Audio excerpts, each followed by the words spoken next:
for an element of surprise. Yeah. Now, before we move into this cast a bit much, I reckon I should probably introduce the fact that in the Twitch chat, we're taking community questions. So if you've got any questions for our guests, feel free to ask them. And at the end of the night, whoever asks the best question will get a $10 voucher for right points. Oh, cool. Yep. Nice. If I'm in the Twitch chat, can I ask myself a question and possibly win? Okay, that's probably not. You can ask Spawn a question if you really want. Yeah. I don't want to do that. Oh, yeah, no. That's fair enough, really. Now no one's going to ask questions in the Twitch chat. It's just going to be like dead silence. It's rigged. Mm. Yeah, Alright. we actually just give it to like Duoqueue people, like the $10 gift card. Yeah. We've actually just got a couple of accounts that just constantly shitpost, and eventually one of them gets picked. Yeah, Nice. that's our system. I like it. I'm all about it.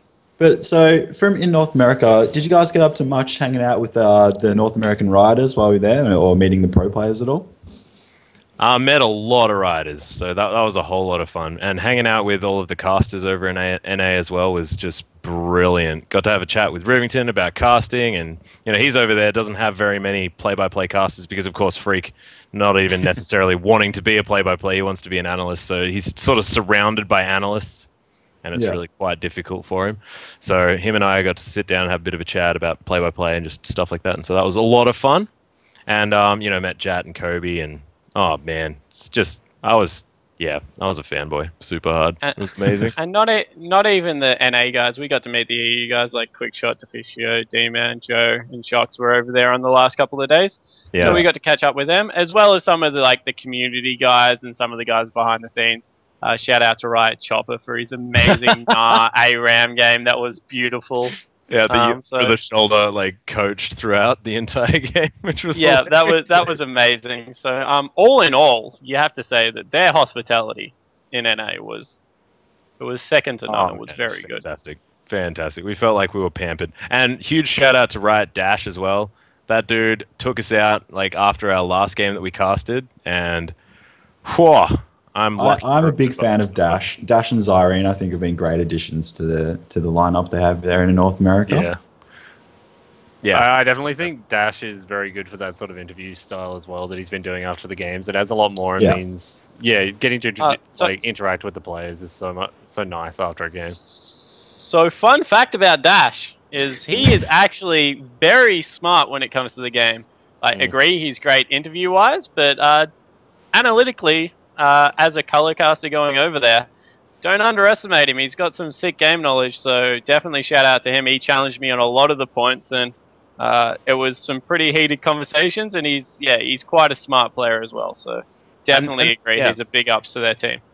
There's another thing as well about Riot Dash is that it sounds like the entire time he's speaking, because he's so good at reading and he's so good at presenting on camera, that it seems like he's reading off a teleprompter all the time. So a lot of people sort of thought, oh, he's just who even is this guy? Doesn't know anything. Most of the time, he doesn't have a prompter.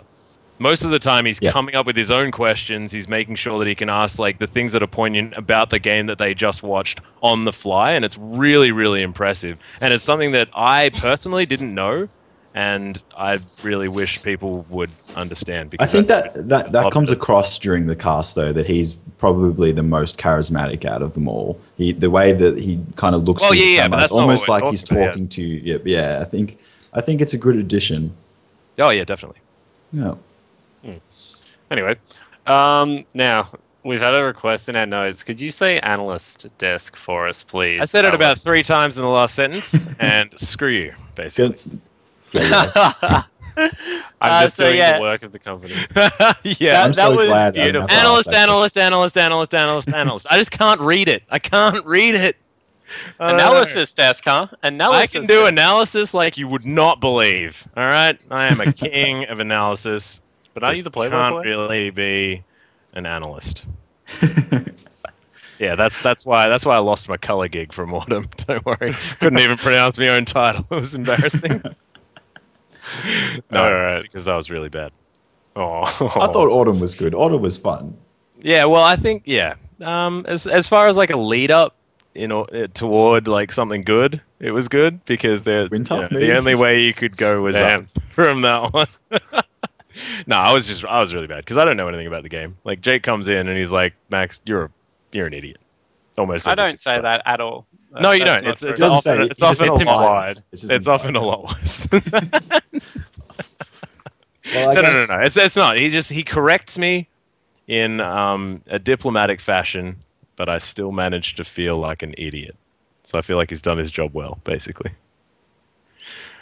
Although he plays full AD Garen in ranked, so let's just say that. full AD Garen. Like, Is this a Oh, call yeah. out? Like, do we need in to talk fetch about or this? like Yeah. bloodthirst? or what? Infinity Edge Ghostblade Garen. Yeah, nice. Tell us how that goes. Like, let me know. All right. That's- So do you want the theory behind it, or is this Sure. just going to stay a Let's hear sarcastic it. post Let's from hear it. Atlas, not letting me? Well, you All can right. give us theory and then tell us. I just how- want you to talk about AD Garen. Can you look Alright, into so- a Mobifier guide as well? Yeah, definitely. So you want to build sort of a cult into... No, joking. So if we go Garen specifically, his W is one of the best damage reduction abilities in the game. So Garen's fault is that he has a kiting problem. So if you are able to kite a Garen, say with a Tristana, or with a Buster Shot or a Rocket Jump or something like that, then you're in a lot of trouble. So you generally have to kill a priority target within your silence. Which why, in my opinion, doesn't make sense to build him tank. So what I do is I get a couple of AD items. So if you get a Ghostblade and an IA, you can kill anyone within your silence. And hey, then it becomes a 4v4. If you kill a top laner for a fed AD, that's a trade I'm willing to take 9 times out of 10. That's a lot of So- gold, though. Like, So basically, That is you my need theory. talent. But there's Okay, also the so- fact that Garen lanes incredibly well as well. on Yes, top of that. and that's the thing. So you get him through the lane to that gold mark with pure bully potential, with maybe a giant's belt and a brutalizer, and then you build your way into those items. So, yeah. I could see it. That's why I like the full AD Garen. Yeah. I'd say maybe it's on par with like a Hecarim top. Oh, Hecarim! Don't even get me started. Hecarim top legit. Hecarim top pick. is, yeah, especially with if you're on a TP on a Hecarim, there's nothing scarier than a horse that TPs in and then ultis at you. Like that's Home Guard E horse Yeah. coming from a brush. Oh my god! And especially if you've got that headless horseman skin as well. Yeah, it's and if like you get it's a like Christopher Triforce- Walken coming out of the brush from like Sleepy Hollow. that's it. Even if you don't win, you're sending the right message. Yeah, it's amazing. Alrighty. So, on the note of champions, looking forward to Azir. No, that guy looks Really? way too hard. You're not I'm a not mid gonna have player? fun with that one at all. Not a lover of the StarCraft? I'm excited for this. Yeah, I reckon he looks really cool. I'm looking forward to watching other people play him. Personally, Yeah, do it I myself. agree. Yeah, definitely. 100%. Yeah, probably won't play him for a while, but I'm definitely keen to watch some good people play him. Oh yeah, he looks really cool. Yeah, he looks like the thing I like about him is he looks like another unique pick that they've brought out. So they've Yeah. brought out Nard and Azir. They're both pretty like different from other champions. What do you think I about think- the sleeper OP about Nah? What do you think about that? No, I think- I don't think he's sleeper OP. I think that is factually incorrect. So whoever think told if- you that, I think if people can play him well enough, that he'll be useful, but I don't think he'll be like. the problem with I Nah, think right? he'll be. Mm. The problem with Nah is that he That does his too hotfix many hasn't come different in yet? things okay. No, he does Yeah. too many different things okay. And you Um, can't really so- build him that efficiently. It doesn't. Yeah. It And does. How no, do that's you- what I'm trying to say. Yeah. That is exactly what I'm trying to say. So if you do too many things okay, what is your role within a team? Yeah. My You can't really meaning build behind him. that is in normal Nah form, you're a great kiter, you're a great split pusher. Mega Nah doesn't have those abilities. He's a great tank, great secondary initiator, but it's on it's on a different timescale. So you have to play around his passive a lot. So in doing a lot of things okay, if you buff him to the point where he does one of those things fantastically, you make him broken.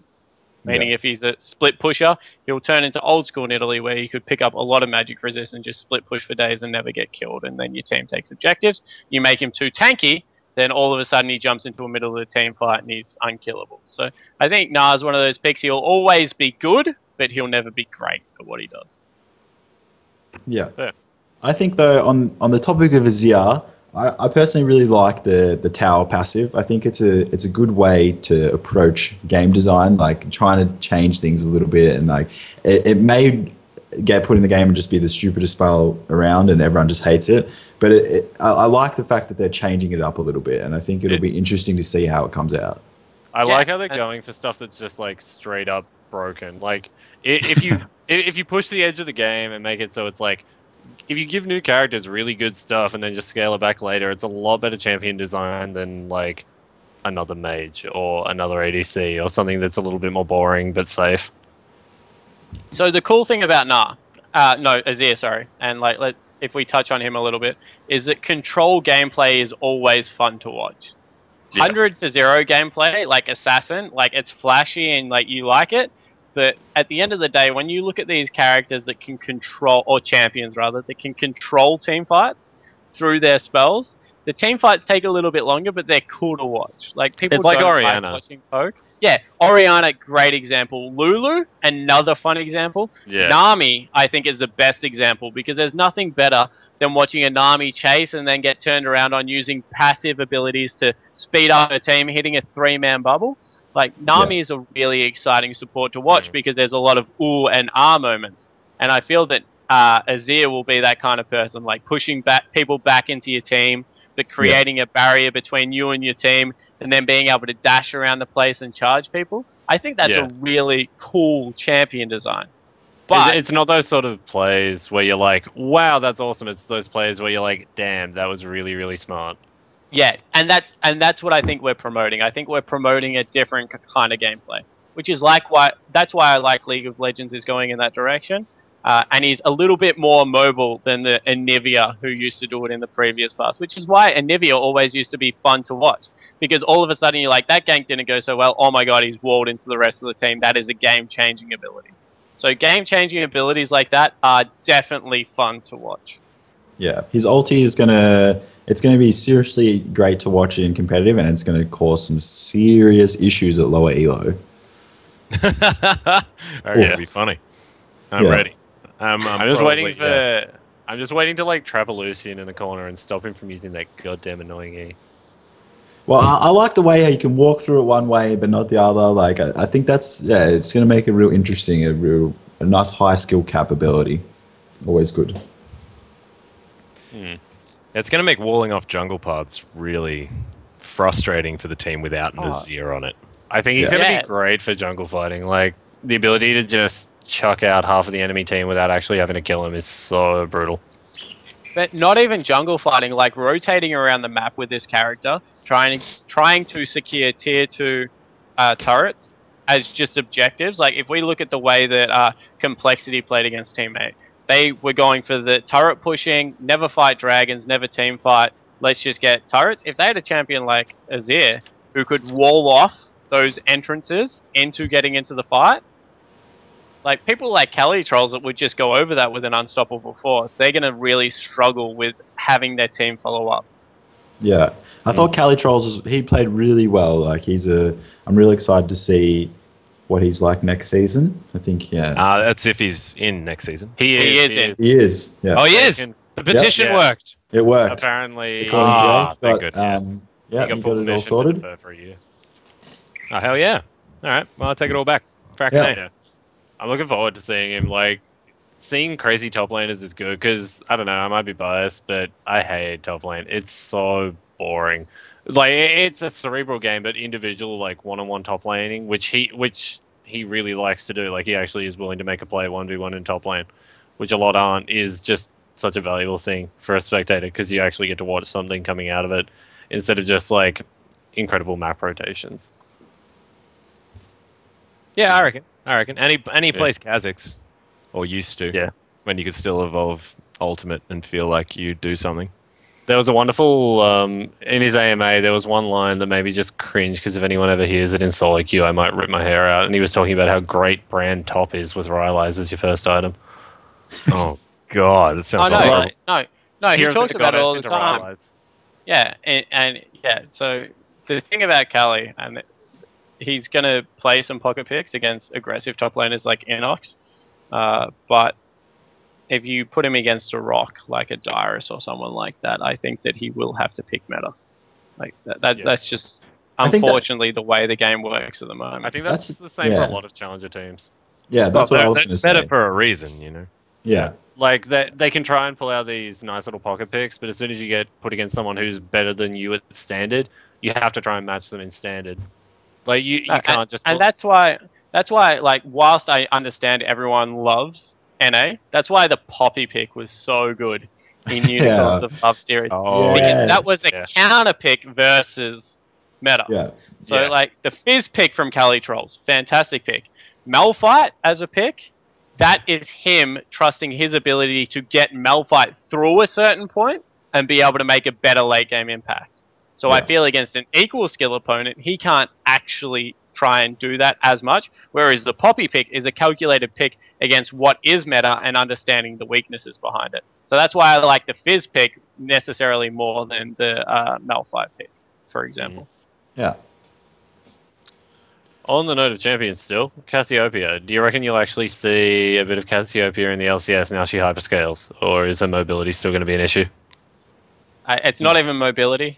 Putting more towards late game as opposed to early game just means you give up way too much control. She's still in a bad spot.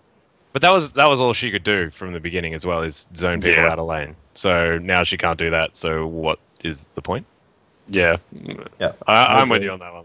Her damage is really high, so she's still viable if you want to play her. Like, if you're a Cassiopeia main, yeah, I reckon it's No, really just play solid at the Mordekaiser. moment, but Mordekaiser's better. Just play him instead. it's been, what, a couple seasons now since we've seen a Cassiopeia in LCS.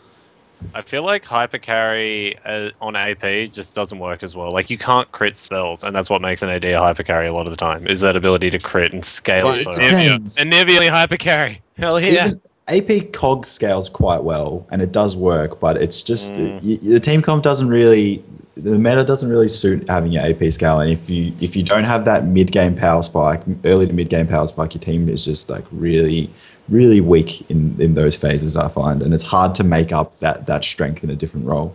Yeah, and double hyper carry is never going to be good as a mid game carry transitioning into a late game carry, because that double hyper carry is then going to fall down.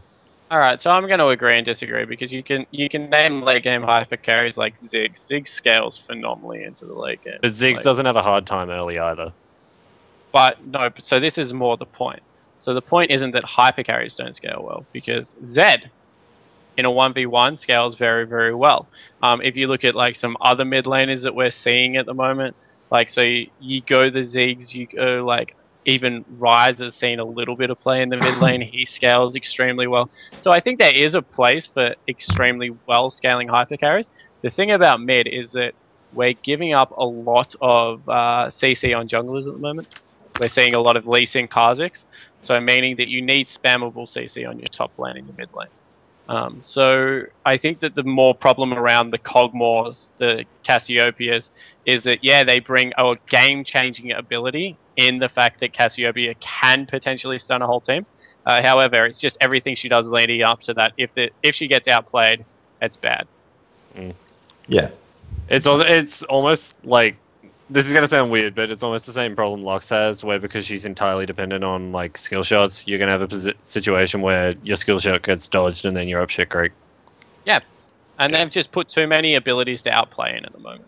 Yeah, and the fact that there's all it so is. much gap close as well in the meta at the moment means that champions like Lux are just basically impossible to play.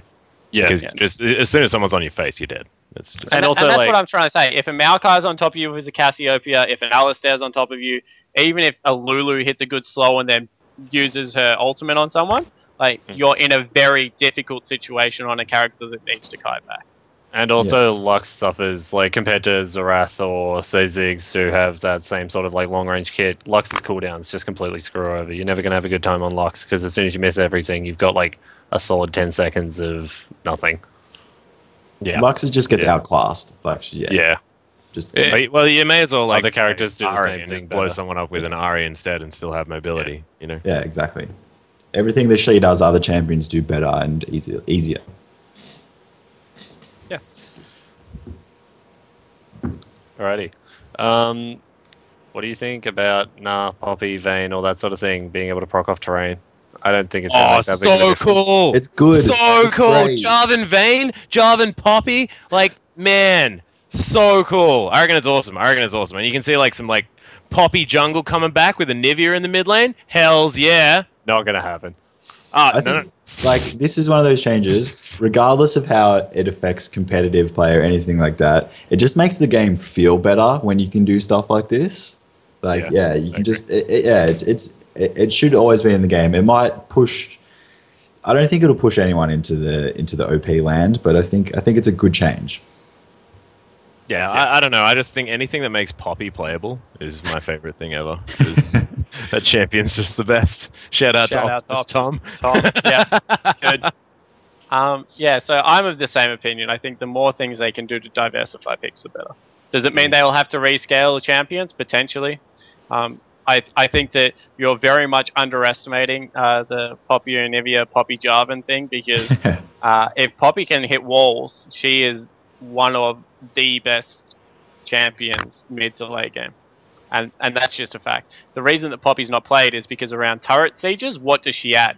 Nothing. You add a on ability, like you click a button and someone create a wall for you. All of a sudden, Poppy is hard CC with no way to stop.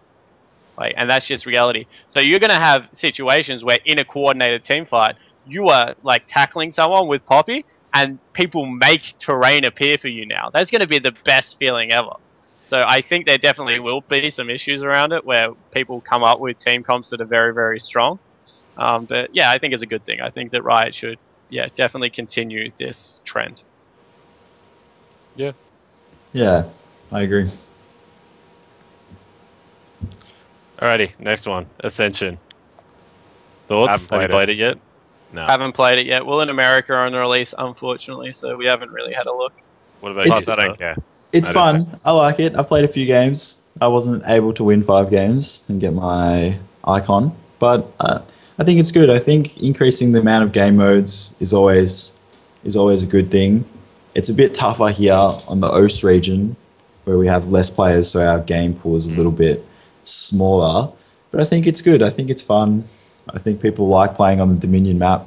It's fast. It's fun. It's not actually that good. Like, I just hated the Crystal Sky. I just hated it so much. I just think it's so gimmicky. Like, there's one map that's good for a reason, and if you're gonna like start doing alternate maps, you need to go like, about to say a swear word, the Dota style, where like just open up community map creation, so that instead of it being like, wow, we get to play with lowered cooldowns, or wow, we get to play with like in darkness, you actually have like meaningful, interesting new game modes.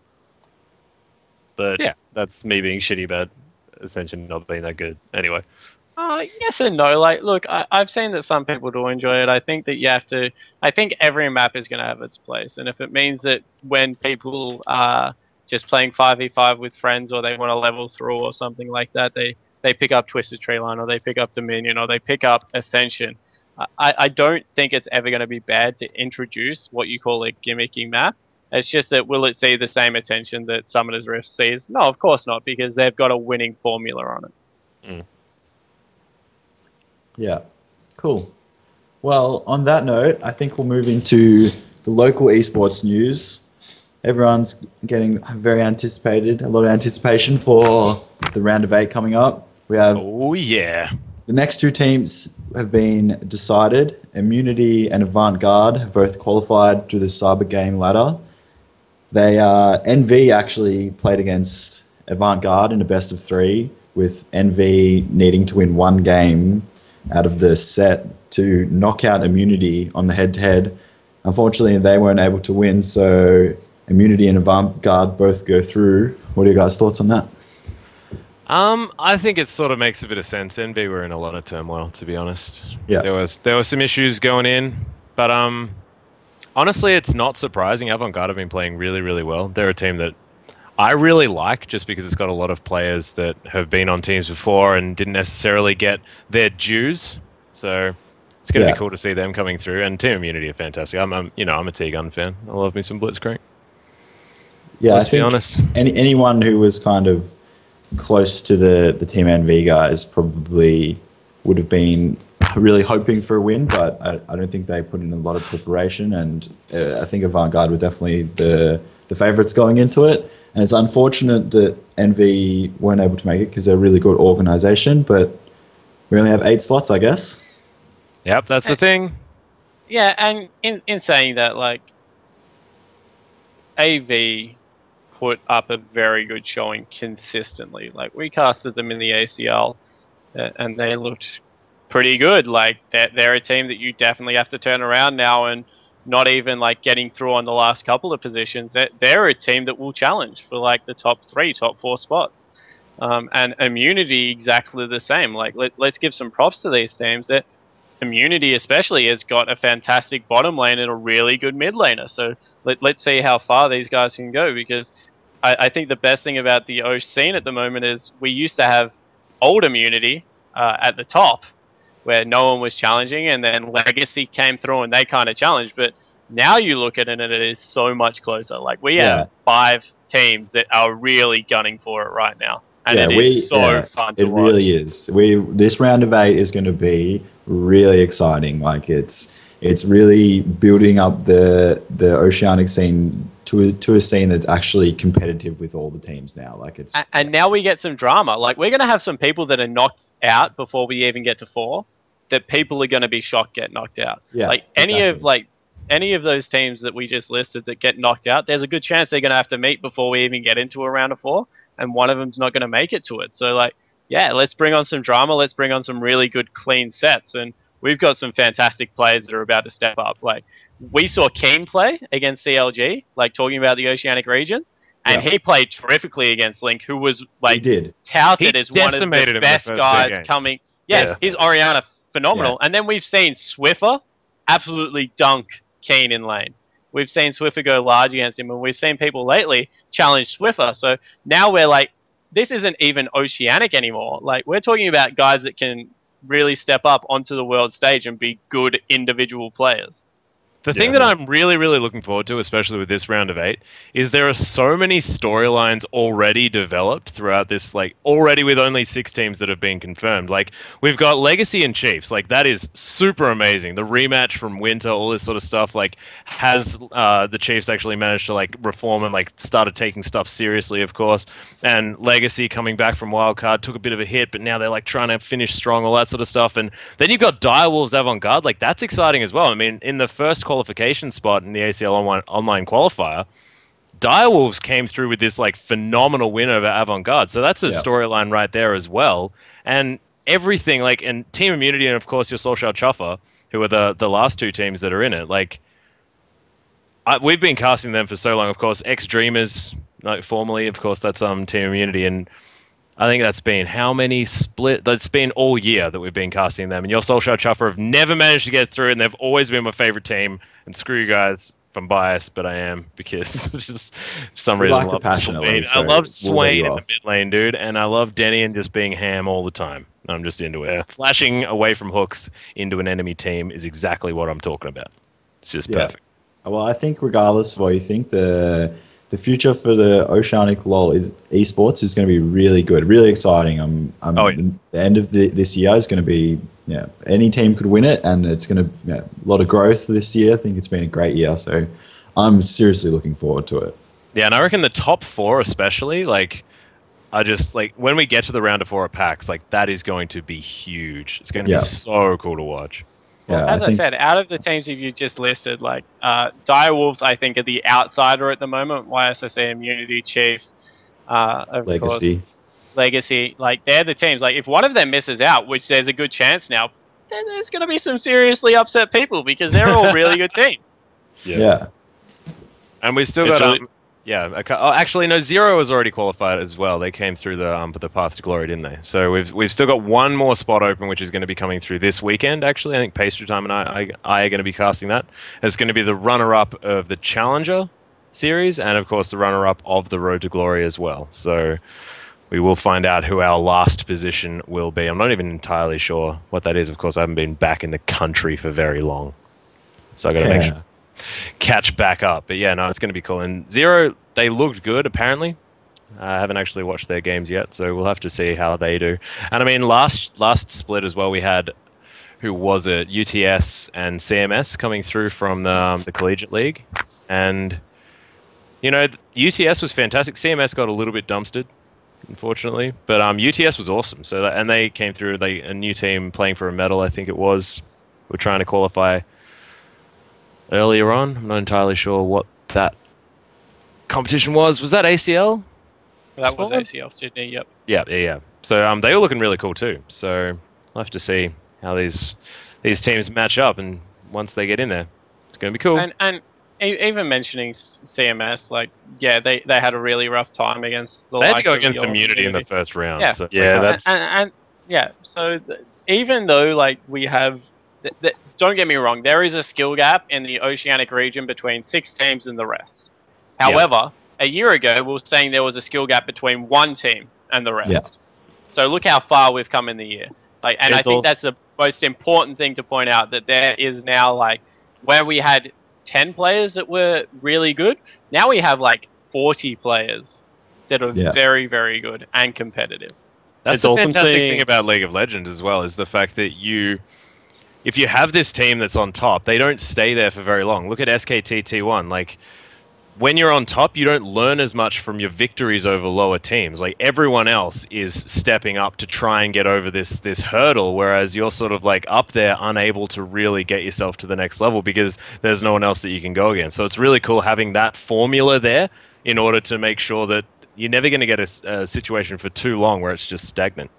Yeah, it's really impressive too, seeing that a lot of the organizations in Australia have stepped up and started giving infrastructure as well. Like, especially after things like Curse and Dignitas having to get out of the country. It's awesome to see some local organizations supporting teams. Yeah, no, definitely. Yeah. Well, I guess that'll be a good chance now to move on to the international LoL news. If you're an esports fan and you don't know what's coming tomorrow, you're not a very good esports fan. Obviously. Wait, what's tomorrow? What's tomorrow? I don't Yeah. know. I don't know how to use the internet. Promotions, relegations. Well, what really is going on? 24 hours from now, actually, the world starts. Groups A and 24 B. hours and 39 minutes. Thank you very much. My It's countdown. 22 hours and 38 minutes, actually. So Oh, is it 7 or is it 9? it starts at 7 o'clock. Oh, Melbourne time. okay, in Korea it would have started. Okay, rip. Okay, fair enough. Yeah. You win. So I thought a lot of people have done predictions for the groups. They're pretty solid. But I think instead of that, we could maybe go over some of the key matchups and see what you guys think is going to happen with that. The first game, Can we please do predictions first? Because I've got a really bold prediction. And Atlus loves this one. But it is... and you can quote me on this. All 3 American teams will make it out of their groups. You actually stole my predictions. That's just harsh. All right, let's do it. He's caught freedom. He went over to America and freedom was contagious and he picked it up on his way home. And now he's bringing all this freedom with him. Oh no, it's not that. All right. So, like, if we go through group by group, and I'll let you do it as the host, but, like, all right, so let's go through group by group first. All right, well... So, Dark Passage definitely getting out of group 1. Yeah, I can definitely see that happening. You don't even need to go with that. Yeah. Well, I guess, all right, we'll start with Ethan. You can go first, then we'll go Atlus, Jake, and then myself. I will go last, because obviously I want to see what you guys do before I make my decisions. But just want to go through all the groups and just... Go with the top 2 teams. Maybe we just need to like tell the guys who's in each group, and then we'll like call our top 2. Yep. All right. So Group A is Edward Gaming, Samsung Light, Dark Passage, and I think that's HQ. HQ. Yeah, HQ. Group B, we've got TSM, Starhorn, Taipei Assassins, and SK. Group C, we've got Samsung Blue, OMG, Fnatic, and LMQ. And Group D has Alliance, Cloud9, Najim White, and Kaboom. So let's start with Group A. Group A is so easy. Too easy. Yeah, Group A is personally, pretty- it's got to be White and Edward. Like, there's no other choice there. Yeah. Yeah, I agree. agree. The question is which one's going to be number 1 and number 2. No, White will smash them. I think before we get into Group B, we have to talk about it. Sven's Garen, he's been banned for the first 3 games of Worlds. We all know what happened. If you haven't seen it, you can go check out Reddit. I'm sure it's on there. I don't want to talk about what he did, but I'm curious, like, how much do you think not having their jungler is going to impact them in their first 3 games? Doesn't make a difference. Alright. They're already going to be lost. No, so that is incorrect right there. So I had a chat to Jat, and we both had SK for our wild card making it out of that group. SK is an impressive team for a couple of reasons, and Atlus will make fun of me here, but bottom lanes generally don't have that much of an impact in the first like 12 minutes of a map at the moment. It's more about how their top and mid lane, along with their jungler, works to secure some objectives. And Emphasis SK here is are- on the top lane in Jake's perspective. No, it's not necessarily. It's on those 3 positions. So what you're hoping is through the lane swaps that we've been seeing lately is that your bottom lane can go relatively even, and that your mid lane and jungler can get you some form of free 10-minute success. So not having Sven is huge. In short, it's actually cost them their worlds any chance of getting out of group. Oh, yeah. Also, with the sub rules, they're only allowed 1 sub for every position. Like, not 1 sub per position, just 1 sub for the whole team. So if they didn't have their listed sub as a jungler, then they're kind of going to have a shit time. No, I'm not sure about that because I know that they recently flew out the new jungler. So I don't think that it was like, oh, you hope better, like Galeas from the Unicorns of Love. But I'm pretty sure that they flew someone out specifically. It's not that, oh yeah, hope that your sub can play all the roles, or else I'm pretty sure it's more that it's a bit planned a bit better than that. But I guess, do we think, like, he obviously messed up. He deserved to get a punishment, but is it fair for them to punish his entire team? Like, because it's obviously hurting everyone. Yes. Absolutely. I'm surprised he wasn't permabanned for the whole game. Think about Mithy and Zero. Both of those were banned for very long periods of time for less shit. Definitely. Did you see what they wrote? Dude, it was not. But I did see what they wrote. Nowhere but near also less. Sven Skaren, like, if you Google Sven Skaren, the first 2 things that come up are Sven Skaren racist and Sven Skaren toxic. Like, the guy is known in the community for not being great even before this incident. I agree, but we've now pretty much punished 4 other players at almost the same level that Sven Skaren's being punished for. And this is how punished them. it's not that either. No, I agree that. Yeah. But how can you punish Sven without punishing the rest of his team? Well, that's the thing. It's Sven's doing. It's not. Don't blame anyone who's banning anyone. It's Sven's doing. He's an idiot. No, it's not at all. This is the difference between a normal sport and an e-sport. If this was an individual level and say a Gary Ablett in the Oceanic scene got banned for punching someone, no one would be like, well, this is Gold Coast's fault. They would be like, yeah, it's Gary Ablett. Like, Gold Coast need to do a better job of controlling their players. Yeah. So at the end of the day, as an actual sport, which esports is evolving to, like, there's money on the line here. Let's get realistic. SK needed to be with him when he was creating his account and be like, if you're going to type that in, we're going to punish you before League of Legends even is. Like, at the end of the day, he signs a contract with SK. SK is a world-respected company when it comes to esports. They need to control their players better. And if that's through coaching, if that's through management, I don't know what the answer in that regard is. But if I was the manager of SK right now, I would be embarrassed that I let the game get to that situation where one guy naming his champion has detrimentally affected my team. I would not be remotely survived if he's not on the team next year. Like, you can't let slip-ups like this just go unpunished. Yeah, the more that we do things like this, the more esports will not be recognized worldwide. That's as simple as it is. Like, the CLG thing was a really good start.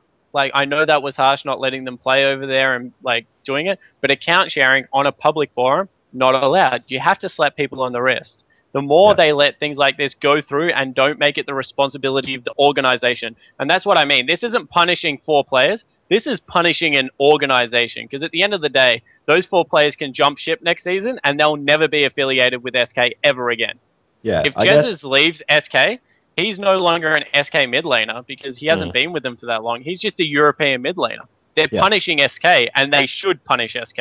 Yeah, I guess it's the team's job to develop their players into athletes, into esport athletes, and if they represent in a way that's negative and doing stupid shit like Sven Skaren's been doing, I don't think that's entirely the case. I think you have to put. Like, you can't just blame the organization for not, like, teaching this guy. I'm not saying blame the organization. Humanity. Like, don't be ridiculous and hard. Just don't be a racist. Like, you're in a public forum. Like, how is there ever any way that you can blame anyone other than the person who's doing it ever? I think I'm not saying blame them, but it's still appropriate for them to take it. Responsibility, that's lies true. with the organization. Some lies on Sven Skaren is, like, ultimately. But yeah, no, that's exactly my point. I'm saying that you can say the player is at fault, which he is, but at the end of the day, the onus lies with the organization who employs that player. Yeah. And in this case, it's SK. So my point is, yes, Sven's in the wrong, but you can't say it's impacting 4 other players because it's not. It's impacting SK as an organization. They're not trying to punish their bottom lane. Yeah. They're not trying to punish Jezus, who's a world-class mid laner. They're punishing SK. They're saying SK as an org won't get through group stage because your jungler was racist. Yeah. Yeah. And I think that's the right move. Yeah, I agree. It's still obviously it's still unfortunate for the rest of SK. It's almost unfortunate for everyone involved in esports because it's the last kind of thing you want to wake up and see on Reddit in the morning. But it's happened. So I guess let's just try and get into the Group B predictions. Yeah. But it's happened in other sports as well. I guess that's the most important thing to say. That if the cricketer was racist going into a World Cup, he would have been dropped from his team. Yeah. No matter how good of a cricketer. And that's happened. Was. That's actually happened in the past. That's actually happened. A lot of that, yeah. Yeah. So, and that's my point. This is actually, whilst it is a bad thing going into a Worlds, I think the example set for esports as a whole is a very good move. How many times does this have to happen, though? That's the thing. Like, the whole NIP thing has already happened. Like, just learn not to be racist, please. And they responded very fast as well, which was good. Yeah. Oh, of course. Yeah, they have to. And from all reports, apparently Riot was running, like, cultural sensitivity workshops and that sort of thing for a lot of the players going into it, too. So to screw up after something like that, surely, like, it's just common sense. Like, why would you even remotely think of doing something like that just to be edgy or whatever, and then think you're going to get away with it? Like, anyway, back to group predictions before you go on this. Yeah, let's just lighten this mood up just a little bit. Yeah. in light of Sven Skaren's actions, who is going to win Group B? In my opinion, TSM. I think Starhorn's a shoo-in. No, and I think TSM. You think Taipei is going to beat Starhorn? TSM, TPA. TSM TPA will go through. I think Royal Club will win it, but they'll lose their first game. So when we're talking about drama in the LoL scene, there is no way you can overlook Starhorn Royal Club's drama at the moment. Yep, that's very true. TPA, like calling it right now, they were a close third regardless of the drama in this group. Like if you just laid this group out normally, Royal Club would have taken it with TSM and TPA being very, very close. Now that you add drama into the two teams, I think that you would get a pretty good odds bet on TPA taking Royal Club to a very close couple of games. But even though we've had the drama reported on Reddit by good old Reddit detectives, like it could have been blown out of proportion. We don't know how well the team's playing. We do know that there are internal issues. But no, that's not true. We do know how well the team is playing because that was actually a streamed game whereby they locked into ADs. It wasn't a troll pick. That's the thing. It was not troll. They weren't, haha, this is funny. They were like, screw you, I'm not playing Lucian. Yeah. So it's not a troll pick. That is serious disharmony. Once again, as an organization, if you're willing to let 2 ADs go through Champion Select, you have serious issues within your actual team. Yeah. I think in Group B, the first game, TSM versus SK, if Bjergsen can build up his momentum from that first game, TSM will be unstoppable in that group. TSM will roll that group. They'll easily roll that group. MPS. Don't even worry. So I think the draw suits them a lot, the order of their games. Young Turtle. I believe in the Young Turtle. Yeah. Well, shall we move on to Group C where there's actually some prediction involved, maybe? Yeah. Oh, yeah. All right. I'll go first. Easy as well. Don't worry about it. J for me. Fnatic's good and LMQ are good, but they're not that good. Samsung, are you on Samsung OMG? So we said? Yep. Interesting. I'm going to do it. I don't reckon Blue's going to get through. You don't? Bullshit. I'm feeling it. I'm feeling something wrong's going to go. Sade's just going to go on tilt. Totally ruined the legitimacy of this whole podcast. No, Blue's not going through. LMQ and OMG. China's just going to destroy this group. You mean North America and China? Yeah, well, obviously China and North America. I think OMG will come out first and LMQ will come out second. I think this is a group I'm going to mix it up a little bit and try and drop one of the Korean teams from the final. But no, yeah. If you're gonna drop a Korean team, don't drop the #1 seed. Like, They're all so good. There's a no different point. one, I might as man. well just drop one of them. I think the #1 seed. I still think Samsung White is stronger than Samsung Blue. I think unless it's a head-to-head, then Blue is obviously stronger. But I think yeah. All right, so We've got a speaking big from an dark period. analytical point of view, let's not underestimate how good Dade is on meta champions right now. Last year, we got him at a really good point. Like, his Ryze and Jace were destroyed, dude. But this year, he's got Yasuo, he's got Jace back in the meta, he's got Ryze back in the mid lane. He has that AP cog. Dade will be the best player in this tournament, so let's not put Blue out of it yet. That's what I mean. I think though, Blue go through with a sweep, and I think LMQ comes second. That's kind of what I mean, though. Like, if Blue doesn't perform as the best team in the world during this tournament, it's going to be a letdown. So I think, like, giving them the prediction of first is that's pretty solid. But I think I think out of all the international tournaments we've had in the last couple of years, that this Worlds will be the closest.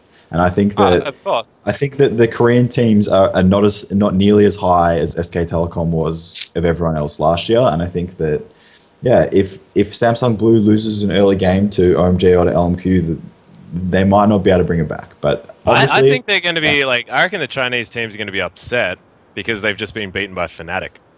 I believe in the power of Reckless. I'm not going to lie. I've been like going over my predictions for this group so many different times, and I just think that it's going to be Blue Fnatic. I believe in the power of the Fnatic. I could also see Blue LMQ. And Reckless has been wrecking solo queue over there. Yeah. How is Reckless better than Vasily? Reckless is good. We haven't seen Reckless versus Vasily. What are you talking about? No, but that's what I'm saying. You're saying you have the power of Fnatic based on the AD position, which is like the most even position worldwide at the moment. Well, no, but they came in last Worlds and they did fairly well, and they had Pushu. They didn't even have Reckless, who's like a god in comparison. Regardless, though, I think XPK versus Dade will be a really, really good matchup. I think that will be a stomp. Peke will get destroyed. He'll get so rolled. Peke tilts so hard. Like, if you see in competitions, he just, as soon as he starts to go badly, he just plays like shit. Yeah, but he also counter tilts in games that are super, super exciting, and he can just perform really when he really. But how do you counter tilt against a Korean team? Like, when are you going to get that chance? The pressure is not going to be that high on him. So I think everyone's going to be expecting Samsung to win against Samsung Blue when their whole team is Dade. Yeah. Yeah, the pressure on Peke is not going to be that big when Dade is able to play Zed. No. It's a different type. He's pressured to perform well, but no one's expecting the world of him. Yeah, but his team expects the world of him too. That's the thing. Each player is expecting. He probably expects the world from himself as well. But I think it's going to be an interesting matchup to watch. It's really interesting to watch a lot of the interesting. too. I think out of all the groups, this one, I think #1 is not a question. I think that 2 to 4 is very, very close between OMG, LMQ, and Fnatic. I think that Max is judging Fnatic on the incorrect criteria in this group. I think that the bot lanes of all three teams are very, very good. Yeah, I agree. And I think that, you know what, if Fnatic get through and Reckless blows up, then I will definitely take that back. But I just think the bot lanes in every single team that aren't the wildcards, there's some pretty awesome bot lanes in these man. groups. And if we go back to Group A just for 1 second, Edward Gaming versus Samsung White, that bottom lane off with Name versus Imp is going to be the best thing to watch in the world ever. I've got that written down It's going to be so good. I'm not wearing pants for that game, just so I'm ready. I'm going to be in public not wearing pants for that game, okay? It's so ready. All right. Group D is the interesting group for me because I want to hear what you guys think about Group D. C9. I want to see C9 make it out. Yeah. So, that's Alliance, C9, Kaboom, and, of course, Najin Whiteshield. Well, it's obvious that Kaboom's getting through. Yep. There's no question. Because Tristana said so. Tristana said so. And Tristana's top of the meta right now. So there won't be a second team. It'll be Kaboom in both spots. Easy. Yeah, so Kaboom's taking both spots, yep. On a serious note, Najin and Cloud9 for me. Alliance are amazing, but I'm Cloud9 fanboy enough to pick them. Fair enough. I think Yeah, Alliance and Nudgin. I think the first matchup in that group is between Cloud9 and Alliance, so that'll really determine a lot of the momentum going like in the first game. But I think Alliance will come out stronger. They have Froggen is just, I feel like he's going to step it up and play really well. He's got really great champion pool, and I think Alliance just they're playing really well as a team. I'll go before you, Jake, because you want to blow our minds with your reasoning. But I think it's pretty easy, to be honest. Like White Shield come out first because they're on a massive tear at the moment. But I think it's C9 followed up by Alliance and then Kaboom. Yeah. In my opinion. All right. So I hold true to what Max says, and he's been listening to me speak. I think it's a lot to do with the fact that I've been listening to this guy harp on about exactly why that's going to be the case for like the last week. So okay. You got a pretty strong bias. No, it's not biased at all. So I just like it. What I do, right, is I look at the bottom lanes first of all, because I think they're the least impactful in the early game at the moment. And I think that Tabs versus Sneaky is actually in Sneaky's favor. So that's where I start. And then you look at the mid lane, and of course that goes in Froggen's favor, but you have to say, does it go more in the favor than what the Balls Meteos matchup will? And I do not think that any team brings a more synergized top lane jungle matchup than what Cloud9 does. And yeah, I just have a feeling that Meteos especially over is Wicked, going definitely. to... Yeah. So I think that Wicked is actually... Everyone loves him, and in fact, I used to watch Wicked all the time, and his Aurelia inspired me to greater heights, but I think he's a weak link on the team. And when you put him against Balls, who can pull out these carry top laners like a Rumble, that we've been seeing come more and more into solo queue, with the Meteos playing a couple of junglers that are very heavily in his favor, I think that their top laning is in a lot of trouble at the moment. I think that Wicked is the only weak link on that team, and he will be destroyed in this group. I think there's another thing as well. He will the get fact that smashed in lane.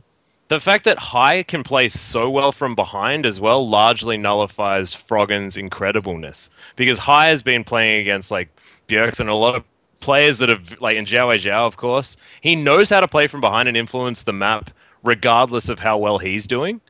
So the fact that C9 plays completely as a team the majority of the time, and the fact that High is very, very good at A, not tilting, and B, being able to make correct calls irrespective of how his lane is going.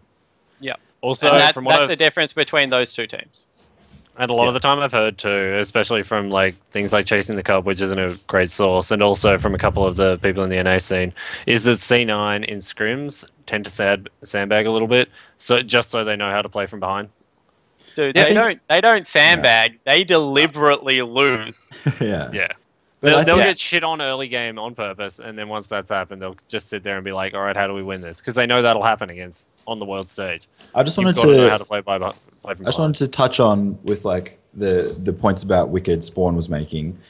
Even since when Alliance was created, Edward said, I don't want to join this super team, not with Wicked, unless you get a different top laner. So people have known that Wicked has been one of the weaker links in the Alliance team. Well, Alex was a top laner of the super team. Like, let's not beat around the bush. Wicked wasn't the top laner of the super team. Alex Ish was. Yeah, exactly. But I think that they will be able to overcome Wicked's weaknesses. I don't think it's the key strength that will bring them over the edge, and I'm not sure the Balls and Mateos can push it to a level which will get them to win. But I think it is really interesting. I don't think Wicked can play Rock well enough to overcome how much he's going to get shit on.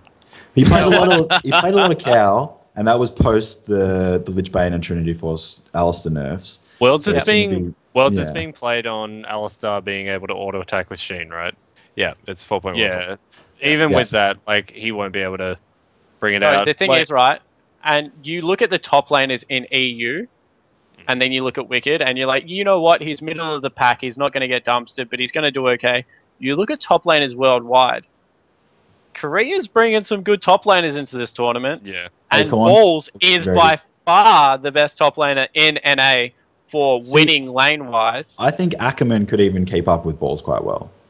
Dyrus just smacked Ackerman Yeah, around. that's the thing. And I don't Ball think smacked. Ackerman had a lot of hype, but he's nothing to really write home about. Just dude. because he was good. doesn't Ackerman mean is a solid top laner. Dyrus is a solid top laner. Balls is a world-class top laner. He is very.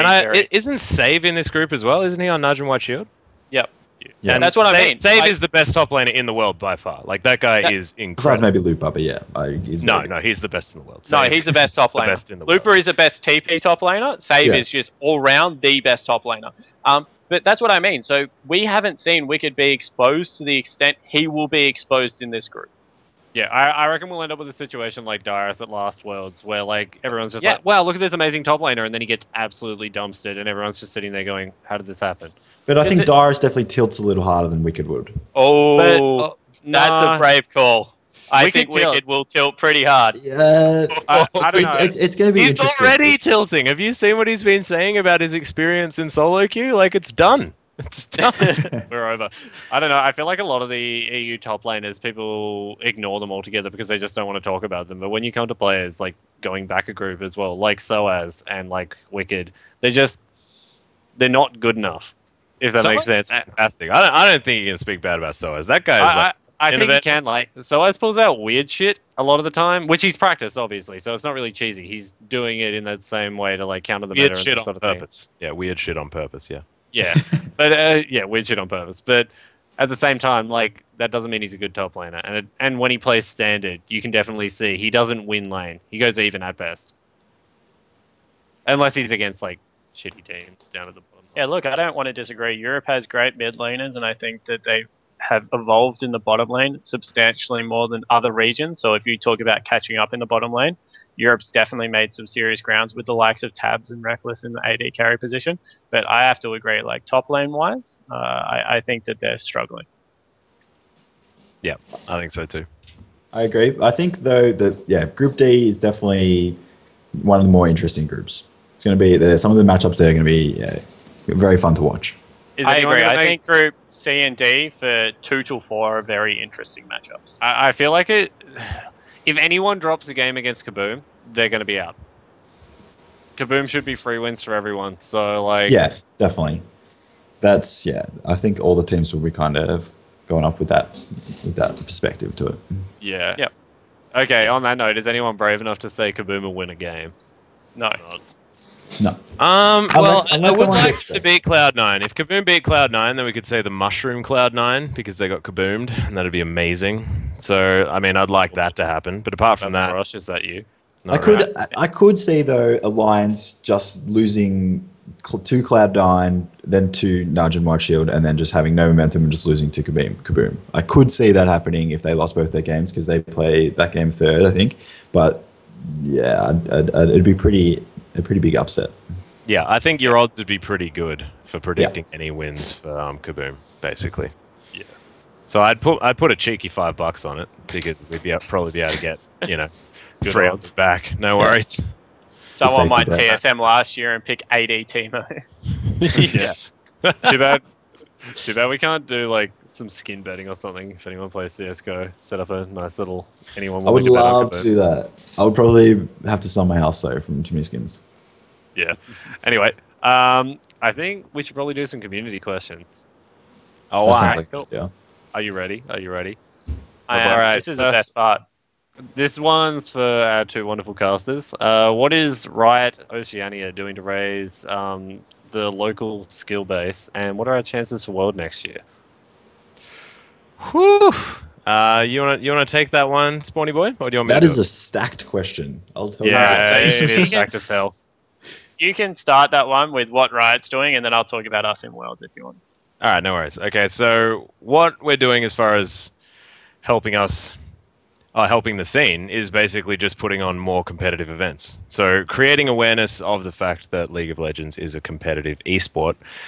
And I mean, already there's not necessarily that much they have to do. If you're into League, you can watch League almost anytime you want. I mean, there's so much going on around the world, but because there's so much more client involvement now with every single tournament that we have going on, any bit of information, all sorts of stuff like that, I think that's really, really helping, especially now that we've got our own server. So I think, I mean, that's definitely a good way of going about it. There is going to be a few community projects in the works as well, I believe, but I'm not entirely sure. So we'll see what happens next year, but I think we can expect some big things. And I want to just expand on what Atlus said, and it's not necessarily what Riot Oceanic is doing for League of Legends. Well, that's the thing, yeah. What's Riot doing for Oceanic League of Legends? Let's not forget that's a very good point. The nice Riot NA guys flew the casters out, and they've flown a team out for Wildcard a couple of years in a row, giving them some like world class experience. So like, let's not just say it's Riot Oceanic who do a fantastic job and they are putting more tournaments on. We have Riot as a whole interested in our region, and never overlook that. They're being fantastic at the moment. Yeah. And also, I just want to say that we got we got another spot in wildcards this year. Now there's 2 spots for wildcards. We don't have to compete with all the other international regions. So they're obviously behind our region, but I think continuing to grow is going to take time. It's always good. All right. Yeah. Who's the most skilled Lulu player in NA? In my opinion, Quas. Whew. That's a good question. I think Darius is quite a good Lulu. That's the thing. I think it'd be Darius myself, Yeah. especially Sorry, what was the question? Last tournament. Who's the best Lulu player in NA, dude? Oh, Darius is, yeah. Yeah, I think. Really? Oh wait, are we talking about top lane or support? Last point. Lemon Nation. Oh, that's Lasso. The OG new Pick a champion. Hell yeah. I honestly think Quas is a better Lulu. Like, I feel like TSM does better overall, so it makes Darius look better. But as a player, Quas. No, have you seen Darius play that does thing in Quas. lane? It's disgusting. Darius's Lulu mechanics as well saved him in the finals as well. He was really strong on that game in the game 3, and the he series should have against died because of Lulu as games. well. Like he played some of the best Lulu I've ever seen. Like he got camped then and he survived, and then he did put in a lot of emphasis in those team fights with that Lulu, and I think it was I think he's definitely the top. Yeah. All right, next one. Who is your favorite player to meet over in NA for Atlus and Spawn? I'll let you go Take it first, away. Spawn. Take it, mate. All right, so hold on a second. I'll just pull up a picture on my phone for a little bit of context behind This it. is gonna be good. Is this the name dropping bit? No, this isn't name dropping at all. This is the best moment of this man's life, okay? This isn't a name drop. This is about the best moment of his life. So I don't know if you guys can see that.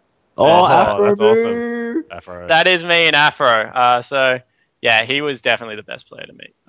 I have a lot of respect for Afro. I think he's the thing I respect about him is not only his entertainment, but his resilience as a player. Like, this is a guy that's not picked up very many LAN wins, and like he's the heart and soul of that team at the moment. Yeah. I think big ups to Afro. Entertained me for years through university. And I think that as a support player, one of the most impactful players in the North American scene. Yeah, and to add on that, I think Afromu, he really embodies what you want in a pro player, as in his character, to be a representative of gamers. He is a good representative. Oh yeah, definitely. He's friendly and funny without being offensive or trying to be edgy or trash talking. It's it's what you want. And he doesn't come off arrogant ever. No. Close second was. Sorry, go. Oh, you go. No, you go. You go. I insist. I think he does come off as cocky sometimes. Like, there are a couple of interviews, but it always seems like quiet confidence rather than cocky. Who, Afromu? Yeah. There's nothing cocky about that man. Yeah, he's not cocky. He's actually so good. humble. He is so humble. Yeah. That's basically his defining feature, is how humble that guy is. He's just incredible. And he's even gracious in losses, which is always a good quality from a pro player. Yeah. So, Jake, who is your close second?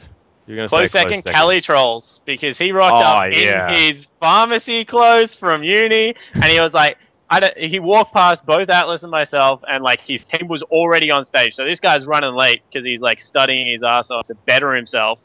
And we're like, what's gonna happen, man? He's like, I don't know. I'm just gonna give it my all and try and win for my team. And I was like, wow, this guy is. He also took the time god. to shake our hands as well and introduce himself, which is like just massive. That dude has like a heart of gold, and I'm so happy that he's playing next year. Yeah, it's so good he got his stuff sorted out. Like, I think it's. I bet you his dean was so like impressed by how many people we got to sign his petition Most people just defer, like, oh yeah, I'm just going to defer, like. But he actually, it's good. It's a great story for League of Legends. Yeah, it really And is. on that note, least favorite for me personally was West Rice, because he saw our tweets about Renekton, and I love you, Rice, but we had to say crikey live on stream because that guy picked Renekton. So I don't want to call him out or nothing, but crikey, mate, that was a bad pick. Yeah. And just so that he could troll the Australian casters as well. What a jerk. Crikey. Yeah. My goodness.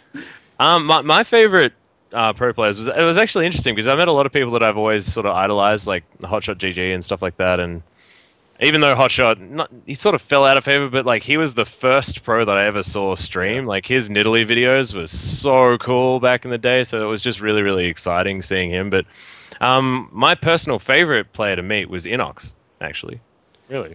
Yeah, I really like Inox. I think, he was just the most lovely person to talk to. Like, we spoke to him on our second day, and so we'd come over and we'd sort of like invaded America and casted their series, and he would like got really excited, came up and had a chat, and we were talking about like, what was going to go on and all this sort of stuff. And he was just really genuine, just a really lovely dude to have a conversation with. And so yeah, I really, really appreciate that. Gave me a lot of insight into the EG games as well, so allowed us to have a little bit more to use for our cast at the same time. So it was just really, really cool. That, and it was followed closely by I Will Dominate, because that guy's just a boss. Talking to that dude, so funny. Oh, I love I Will Dominate. I've heard he's a legend. So much shit talking, and that dude is so well spoken as well. Like that day, like him on the desk with Dash, like, oh, it was so cool, so cool. And there was so much smack talk in the room before that day even started with Freak and Zyrene and I Will Dominate. It was just that was good fun, good memories. Alrighty, next question. Since Azubu signed a deal with Casper and a bunch of the top Korean players are going to be streaming, which Korean players do you want to watch stream the most? Faker! I would love to see Pawn, to be honest. I think Pawn would be really fun to watch. Well, Pretty sure that's already on the internet. There's a lot of that on the internet, mate. I walked into that probably one. not. I was like, wait a second. Like, Everyone just sort of clawed to pick that joke up. Yeah, it was going to happen. Lame. But still, he would be extremely fun to watch. I'd actually also want to watch. I know it sounds a bit confusing, but I'd probably ask him to make sure that his like little camera was the size of the whole screen, just because that dude is adorable. Oh my gosh! I also think, and I mean, I don't actually even swing that way. I'm just in admiration of just how magical looking that guy is. Incredible work. Well played. On the note of Korean players, thoughts on SKT? Pumandu, Horror, and Piglet have been stepped down. All of them. Well, all three of them. Yeah. Well, I think it was kind of expecting. Yeah, Mandu he sort of had to come back in, didn't he? So like he was already. He was never on the his way same out. since he left. Like, the only one I'm surprised about is Piglet. I'm surprised. Yeah, but he left for study, so let's not read too much into that. He's got another chapter in his life. That's not necessarily a gameplay thing. I think that is the one step down. I think the fact that those three names came out, not surprising at all. I think the actual surprising fact about that post is that Benji wasn't on the list. Bengi wasn't on the list. Yeah. That's what a lot of people. I was more surprised about the omission than the submissions, if you take my meaning. Yeah, I think a lot of people are thinking that they're going to keep Benji around so Benji can help train up new people and keep like the atmosphere, and then eventually they'll get rid of him again. They're sort of just like hoping to build a team around Faker, sort of like what Alliance did with Froggen. Yeah, except that it was Froggen that was building that team. Yeah, whereas this one is just the SKT organization. Yeah. And don't get me wrong, I think that let's not sell Korea short. If Faker underperforms, he'll go as well. They're a very performance-driven region. Yeah, yeah, which is a good thing. But he certainly hasn't done that yet. You know, like Faker is still Faker. Yeah, he's still playing very well. Definitely. You're never going to be in a game against Faker and be like, "Damn, this guy's not that great." No. Yeah. Okay. Damn. Oh man, I wish he had used lube. That's what. Yeah. You're playing against Faker. Unless you're Pawn, in which case you're used to it, so it's fun. Wow, that joke worked really well in a really filthy way, and I apologize. I liked it. Okay, so You guys probably not going to like this. I understand there's an Oath skin being made. I also understand you couldn't tell me any details or you'd be fired. But if you know more on the subject, stare at the camera and wink. I had no idea, dude. Well, No Jake's idea. camera died, so Yeah, well, You I can't think even I'm win. you're back. out of it that one. Am I I actually back have again? no idea. But if it's a Renekton skin, I'm going to kill someone. Welcome Yeah, if it's a back. Renekton skin, I'm going to kill someone as well. Yeah. Who plays Renekton anymore? Go back like No one. That's So right. every single time I see a Renekton in solo queue, I'm just like, man, I love losing for free. Anyway. All right, another one. Is Oceania ever going to be as big as the three big regions, NA, Europe, and Korea? And will there ever be scholarships? Nope. Yeah. But it doesn't need to. Like, No, it can- no. We're agree with it can grow small in its by own way, population. and yeah, it can grow in its own way and have its own identity. It doesn't have to be just a smaller region. Like it can have, yeah, it'll get there. And I think about scholarships, maybe eventually, why not? No, Yeah. I think that a lot of amateur think it's sports enough money. already don't have scholarships anyway, so I don't think it will get to scholarships. However, that doesn't mean that infrastructurally-wise we won't support teams. Yeah, So, and yeah. scholarships aren't actually as big here as they are in North America, for example. Because So- we have better other infrastructure like help and stuff like that. So yeah, so you don't really Yeah. need a scholarship like here. It's not like Yeah. same. it's not like we're asking parents to put down payments of $200,000 on med school for it. Yeah, Like, but I that's think, what America is, unfortunately. I think we'll see didn't ask for that? universities get more man. involvement with the scene though. As Definitely. keeps going, I think so. that there will be certain like subsidies that you get if you're on a League of Legends team. I just don't think it'll be Yeah. a full scholarship. Yeah, that's definitely possible, and I think maybe some of the universities might pick up coaches or stuff like that in the future to pick up like a LoL team. But I think we'll just have to see how it goes. All right, here's one. Thoughts on Curse dropping Cup? I think it's a bit sad. I think it's sad, but it's understandable. Yeah. It was always like, and the thing is that sort of saddens me as well is the fact that Cop was actually playing a lot better towards the end of the split. Yeah. And Yeah. Cop, like, he copped a crap load of hate, so much hate. The And guy then played with has 7 still- different supports. Yeah, but he's Yeah. still managed to like progressively improve rather than let it Exactly, get to yeah. him and freak out. So I think like it's understandable, and he was starting to play aggressive as well. He was sort of always known for this really passive player, this dude that just sat back in lane, not really doing anything. And now, he's managed to do some Yeah, we saw some aggressive good jumps forward. 2v2s with him and Yeah. X Special, definitely getting really aggressive and playing really well. But now is the time for roster changes. A lot of people. Now they realize that they can manage to get another Korean on their roster. Like that's Yeah. what they've realized. So Plus, another? not just that. well, not another, but they can get another contracts Korean come up. from like into North America. Yeah, I think all the players except for TSM's contracts and to come up in October, so teams may end up doing a bit of reshuffling around there as well. So yeah, it's understandable. I know there's been a lot of talk of like Chaos Curse and things like that, but I think they're only going to get an no international way. player. They can still get one more player with the international rules. They're going to use that for sure, 100%. The other thing too for Cop, like as much as it is sad, if you think about it, like you can list off all the other NA ADCs and you wouldn't replace any one of them with Cop. Like, yeah, you can list Double off like Double Lift, Maybe. even in the lower teams like Robert X Lee or Maple Street, who we don't even know if he's going to be in a lower team. But like, there's no one you'd say like, yeah, I definitely prefer Cop here. Yeah. Which is Whereas sad, but, X Special, you might actually switch out a few of them. So yeah, you make a good point. All right, another one. What do you think will be the most influential and contested champion pick at Worlds? Zed. Rise. Zed.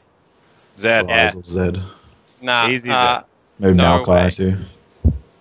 So, Rise and yeah, Maokai. Alistair? It's still Nah. broken Alistair. No. Rise is No. too strong. Syndra's pretty important too.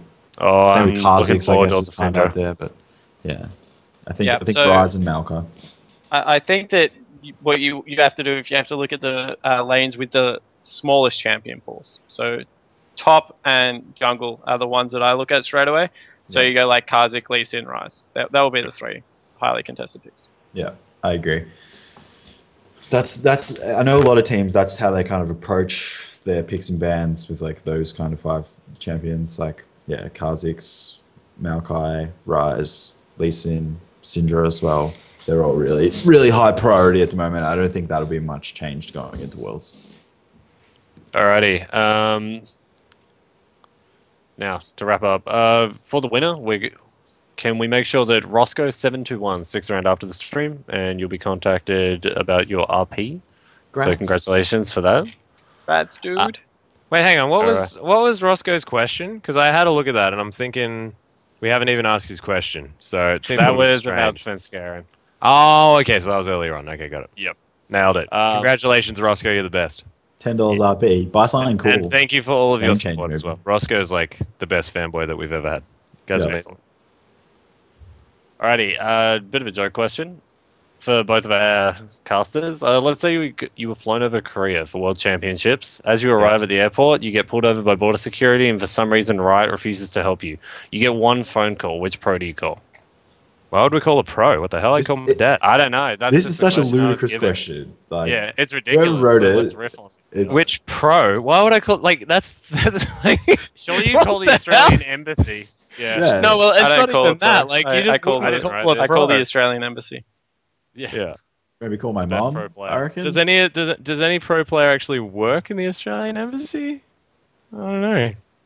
Maybe I'd call them, but yeah, no. I just wouldn't. If that's my only option, I'd probably just say yeah, no. Maybe it's kind of like you're just screwed. So you get a phone call. You might as well call a pro player to talk to him for a bit before you get put in jail for like a bunch of time. In that case, then I don't know. Maybe I'd call Mateos. He seems like he'd be keen for a chat. That person Dunkel? doesn't exist, by the way. Can we say Meteos? Meteos, sorry. Yeah, there we are. This is the second time you've gotten on my grill. Yeah, Just for it's commenting. Mateos. I'm calling Kobe. He's like the smartest out of all of them, and he's like an ex-pro. Yeah, okay, yeah. I'm gonna call Jat then. Screw you. Yeah, Jat and Kobe. Like we can get each other out of that. Yeah. I guess I'll just call Deficio just to like get on like involved. Yeah. I call Freak. He'll keep me happy while I'm rotting in jail. Yeah, he would definitely leave you to rot in jail, though. Don't worry. And if you think Freak will keep you happy, you haven't met the man in real life. That's all I'd say. Yeah. That guy is abrasive. He's a fantastic human being. However, ask Atlus about how nice he is. He's not very nice, especially not when you're Australian and you're a smartass. He's not very nice at all. Sounds like a story. Go. Oh no, that's okay. Okay, basically we went to Janook's party before we were casting a few days before, and apparently I don't quite remember because I was a little bit inebriated, but apparently according to Jake, Freak and I were arguing for about 3 hours that night.